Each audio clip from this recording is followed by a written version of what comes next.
What's up, guys? Ben here, bringing you another video today. This is the first of the preview videos for the CDL Champs team. We're going in reverse order. We just did 4 videos on teams that didn't make it to Champs, and now we're doing the Champs ones. And we're going to start with probably one of the most interesting teams coming into this event, the New York Subliners. We're going to talk a little bit about their form coming into this event. They've had an up and down ride so far this season. We're going to talk about it. We're going to run through their win conditions and talk about a few things they can fix going into Champs because they have a legitimate shot at winning this event. Let's dive in. So it's been a wild season for New York prior to Vanguard. This is sort of the roster they had at Champs last year. They had a pretty decent showing at the end of the season once they got Hydra going. And this is a pretty solid squad, but it seems like from what we heard over the offseason, I know Asim's talked a little about it. I know Clay's talked about it. Definitely some issues with the camp. And so they ended up making some significant roster changes going into the season. They brought Crimsix in from Dallas Empire. They brought Neptune over from Florida. And as part of those transactions, Asim went off to LAG, Mac went off to Seattle. And overall for New York, you saw that team on paper, like, okay, Clay and Crim duo pretty good historically in the career when they played together. Last spin was on Dallas Empire, first year of the CDL, and they won a chip that year, so why not run it back? And then you're thinking, okay, Hydra and Neptune a really good year in Cold War, active playmaker. Hydra obviously also really good on the map. Maybe that's sort of a really good sub duo. And they also brought in D-Real, the coach, coming along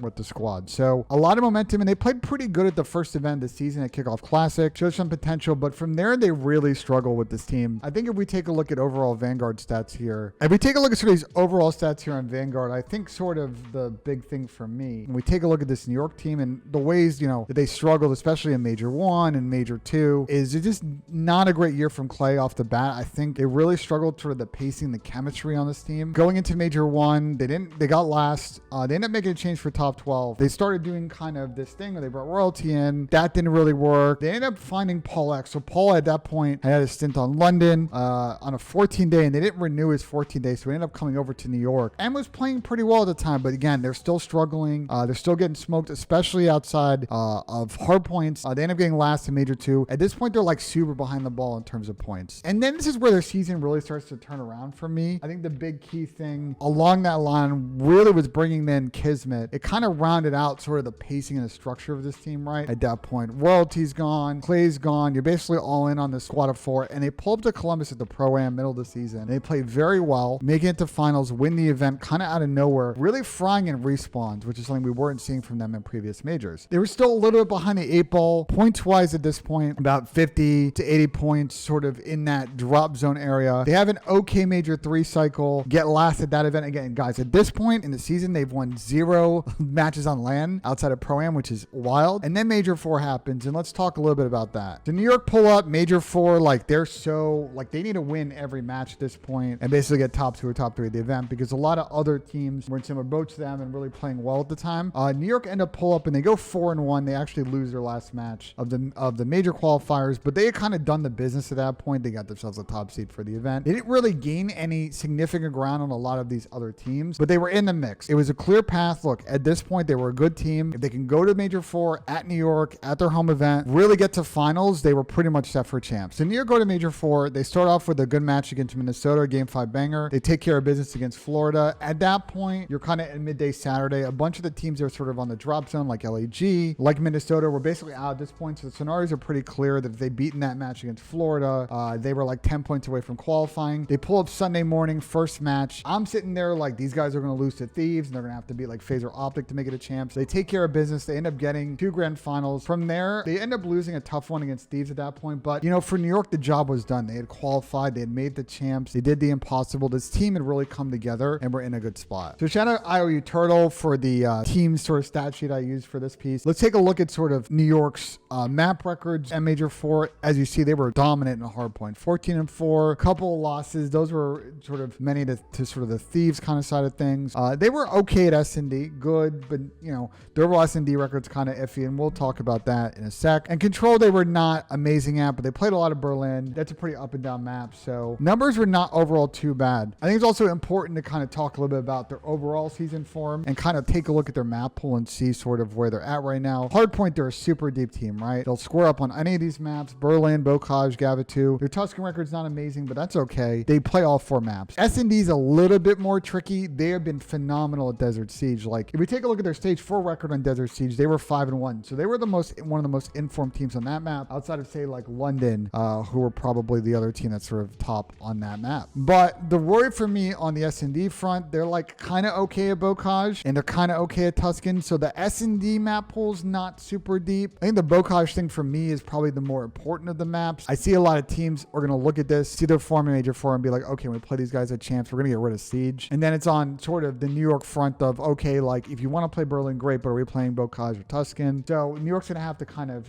figure that depth out. Control's not too bad too. Again, they're playing all 3 game modes. So I like their map pool going into this event. Let's also talk a little bit about player individual form right now. Shout out EasyMac for these individual player stats. These are overall the entire season, and these are just overall across all game mode stats. Crim's not having the best of seasons, but he played pretty good as of late. Hydra with the 108, he's definitely been sort of an MVP candidate, top 3 SMG candidate, probably going to make the all-star team. Paul's obviously been very good. You like to see that kind of player being essentially around a 1. I think Kismet's been super important to their system, and again, he's contributing in a positive fashion from a slaying standpoint. So with the Hydra, Kismet, Paul sort of trio form-wise, like even though Crim's not having the best of seasons, we've seen plenty of teams get away with the player dropping a 0.95 if everybody else is pulling their weight. And by the way, Crim also brings a lot more to this team from a leadership standpoint. So they're not asking Crim to come out and drop a 1.1. You would obviously love it. It would mean you're dominating teams, but he's pulling his weight. He's showing up at big moments, and that's what you like to see for this team that had to scramble to qualify for champs to begin with. All right, guys. So these are like, this is my kind of like one sheet note doc I kind of did for these videos. I was not going to show it, but I think it's important for me to show you guys my like thinking. We talk about what they need to fix going into champs. I really like their win conditions right now, but there is a couple of things they need to round and kind of fix going into that event. We talked a little bit about control. I think overall on the year right now, New York's sort of in the middle from a control standpoint. So you can get a little bit more form in that. Once you get to champs, people will get a little bit better. If you can kind of be dependable game 3, you can grab that momentum. New York's so good at hardpoint that like if you can be that good control team, you're always going to feel really good going to map 4, preventing a map 5 if you're up 2-1 this series. So something to keep in mind. I think another thing for New York that's a thing they really need to fix if they're going to want to win champs is their overall sort of S&D situational play. They have really struggled in 4v3 situations pretty much the whole year. They're near the bottom in those.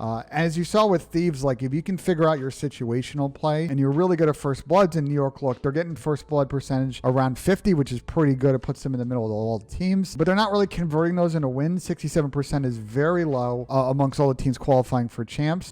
So they really need to improve that. I think the other thing with S&D, again, we talked about it. Teams are going to take a look at their map record from stage 4. They're going to see this team is really good on Desert Siege. And if they do not feel comfortable that they have a Counter-Strike game plan against them on Siege, they're going to say, you know what? We're going to play these guys in any other map. If they're not comfortable in Tuscan, that's fine. We'll play Berlin. We'll play Bocage. And if you're Thieves, if you're FaZe, if you're Optic, you feel good about a Berlin-Bocage duo map set against New York. So something for New York to consider in their overall map pool. I think that's important because look, New York's going to play FaZe first round. Last match on Thursday. It's a banger match and probably a tough draw for both teams, to be fair. They're both coming in on pretty good form, and it's probably tough that they're playing each other in this first round. I think if I have to think about this sort of FaZe New York matchup, I think right now New York's the better hardpoint team. I think FaZe is probably the better S&D team in these situations, and the control is a little bit of a coin flip, but FaZe has played really good in control as of late, so maybe you got to give them the edge. So for New York, like that's why this S&D thing is so key, because if you're going to end up playing FaZe on like a Bocage hardpoint, you lose that map, suddenly your ability to win that series is super decreased. And I think that's really key for both these teams because they probably have the easier of the second winners round 2 draws, right? Like love Seattle, love London. I don't think they're as strong as the teams in the bottom, right? Thieves are playing really well. Toronto, Optic are all very good. Boston's definitely not going to be an easy out. So if you're FaZe or New York, this series is key because I think if you win it, you're definitely favored to get top 3 and basically advance to Saturday afternoon. You have a shot at the grand final. Overall, I really like New York's chances at this event. I think the first matchup is really going to dictate the journey for them, though. I really hope as a team that they have switched focus 100%. They're thinking about this event. If they've been stuck the last week or so, reveling in sort of the Major 4 escapade and qualifying for champs, they're not really going to have the right mindset coming into this event. So I really hope that they've moved their focus around there. If they have, I expect them to get top 4 at this event. Do I see them as sort of a top favorite to make it to the finals? Not necessarily, but I think they have a really good shot if everything lines up for them to make it to that grand finals and potentially win the event. If you liked the video, let me know in the comments below. Always follow the channel if you want to see my videos. I'll take,